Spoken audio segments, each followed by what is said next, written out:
ঈদের দিন আল্লাহর পয়গম্বর নবী মুহাম্মদুর রাসূলুল্লাহ সাল্লাল্লাহু আলাইহি সাল্লাম ঈদের নামাজে যাইতেছে, এমন অবস্থায় রাস্তার পাশে একটা বাচ্চা শিশু সন্তান, তিনি বসে বসে কান্না করে। এই রাস্তা দিয়ে এত মানুষ নামাজে গেল, এই রাস্তা দিয়ে এত মানুষ নামাজে গেল, কিন্তু কোনো মানুষ এই বাচ্চার কান্না দেখে দাঁড়ালো না, কোনো মানুষ থেমে যায় নাই।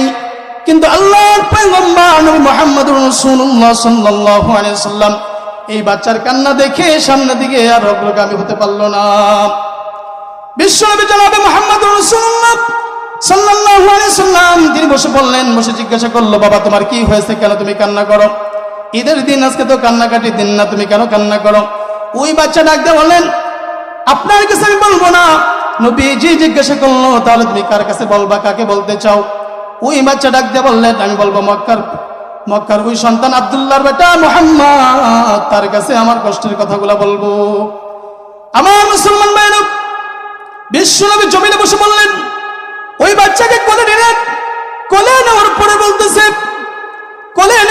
বলতেছে, আমি এসে ইতিম নবী মুহাম্মদ, ও বাবা তোমার কি বলার আছে তুমি আমাকে বলো, আমি তোমার কথা শুনতে চাই। ওই বাচ্চা ডাক দিয়ে বললেন, ইয়া রাসূলুল্লাহ, আমার বাবা, আমি যখন দুনিয়াতে আসি ছোটবেলায় আমার বাবা দুনিয়া থেকে বিদায় নিয়ে চলে গিয়েছে।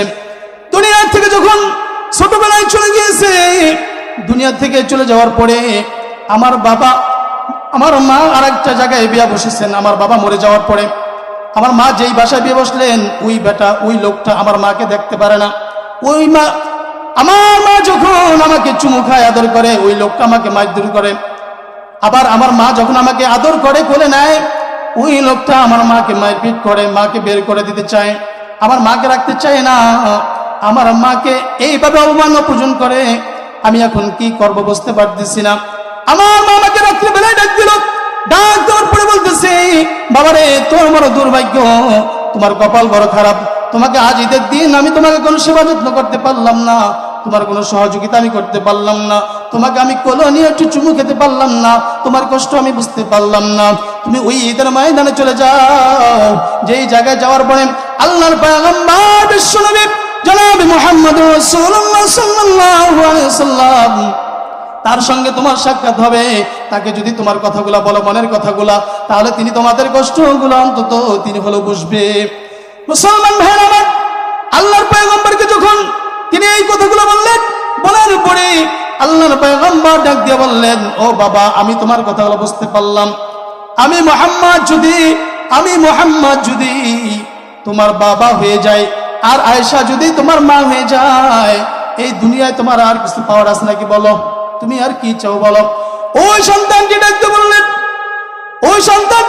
বললেন, ইয়া রাসূলুল্লাহ, এই দুনিয়ার ভিতরে যদি আপনি আমার বাবা হয়ে যান, আর যদি আম্মা জান আয়েশা রাদিয়াল্লাহু তাআলা আনহা তিনি যদি আমার মা হয়ে যায়, এই দুনিয়ায় তো আমার আর কিছু পাওয়ার নাই, আমার তো আর দুনিয়ায় কিছু পাওয়ার মতো আর কিছু নাই, আমি সব কিছু তাহলে পেয়ে গিয়েছি।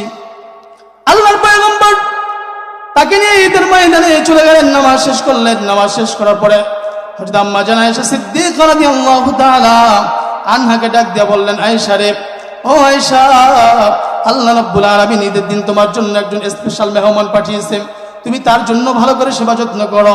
আম্মা জান আয়েশা রাদিয়াল্লাহু তাআলা আনহা তার সেবা যত্ন ভালো করে করলেন। কিন্তু আমাদের জমানার কোনো মা বোন যদি হতো, এমন অনেক মা বোন আছে, সবাই না, কিছু সংখ্যক মা বোন আছে, কোনো মেহমান পর্যন্ত নিজের আত্মীয় স্বজন, কোনো গরিব দুঃখী নয়, কোনো আত্মীয় স্বজন আসলে পরেও ওই মা বোন সহ্য করতে পারে না। কথা বলেন ঠিক কিনা?